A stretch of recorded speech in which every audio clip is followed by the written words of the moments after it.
such time as they may consume.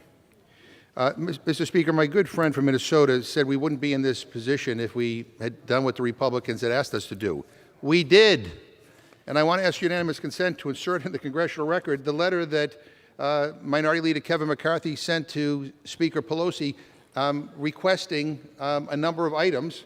Without objection. Like an equal 5-5 ratio on a committee, co-equal subpoena power, no inclusion of findings of other predetermined conclusions, which ultimately could be rendered by the Commission staff. The Homeland Security Committee agreed to every one of them, every single one of them. And what did the Republicans do? Say, well, we didn't think you were going to agree to everything, but we still don't want the Commission. And so they voted against it, and then they blocked it in the United States Senate.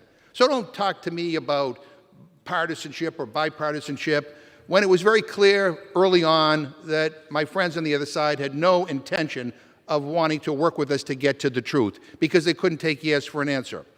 And, Mr. Speaker, let me just also point out that today, President Trump issued a statement. He had to issue a statement because he can't tweet anymore because of his mistruths and embrace of violence.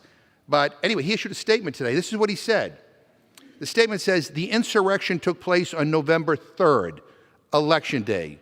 January 6th was the protest, end quote. Let me just say that one more time. Trump said today in a statement, the insurrection took place on November 3rd, Election Day.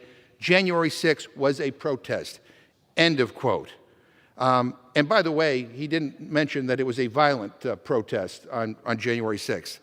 Mr. Speaker, are any of my Republican colleagues, aside from Congresswoman Cheney and Representative Kinzinger, who have shown courage and patriotism, are any of them willing to come to the floor and say unequivocally that the election on November 3rd was not an insurrection, as the former president has now said?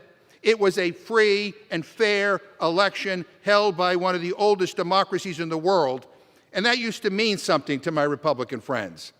I mean, please, don't let this, the former occupant of the White House is trying to tear this country apart.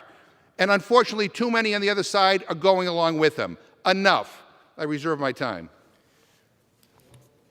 The gentleman reserves. Gentlewoman from Minnesota is recognized.